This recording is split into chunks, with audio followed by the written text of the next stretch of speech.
ഈ അപകടത്തെക്കുറിച്ച് ഫാസിൽ സംസാരിച്ചിരുന്നു. നിയന്ത്രണം വിട്ട് താഴേക്ക് പതുക്കിയായിരുന്നു എന്നാണ് അദ്ദേഹം പറഞ്ഞത് എന്ന് പറയുന്നുണ്ടായിരുന്നു. ഇത് ഈ സ്കൂളിലെ ഡ്രൈവർ തന്നെയാണോ? ഇത് ഫാസിൽ തന്നെയാണോ? സ്കൂളിലെ സ്ഥിരം ഡ്രൈവറാണോ?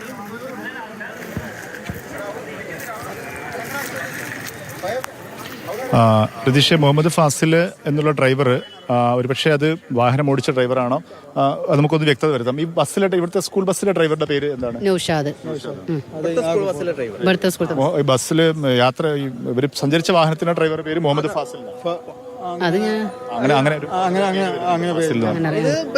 ഒപ്പം പോയതാണ്.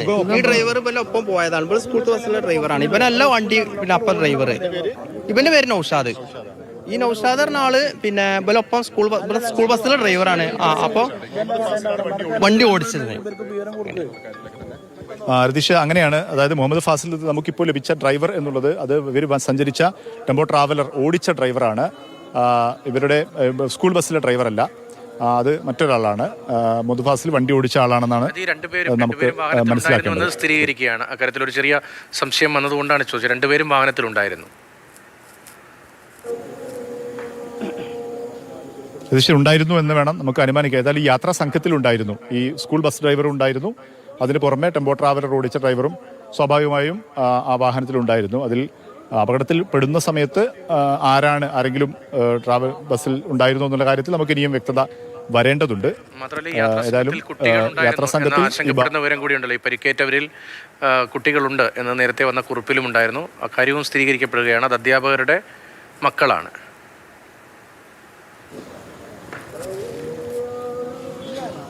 തീർച്ചയായും രതീഷ്, അങ്ങനെ അധ്യാപകർ, ഞാൻ മനസ്സിലാക്കുന്നുള്ള 2-3 അധ്യാപകർ അവരുടെ കുഞ്ഞുങ്ങളെയും അല്ലെങ്കിൽ അങ്ങനെ അടുത്ത ആളുകളെയും ഒക്കെ ഒപ്പം കൂട്ടിയിരുന്നു എന്നാണ് മനസ്സിലാക്കേണ്ടത്. അങ്ങനെയെങ്കിൽ അവരുടെ കുട്ടികളായിരിക്കാം, ആ കുട്ടികൾ അപകടത്തിൽപ്പെട്ടത് അവരുടെ കുട്ടികളായിരിക്കാം എന്ന് വേണം നമുക്ക് അനുമാനിക്കേണ്ടത്. ഒരു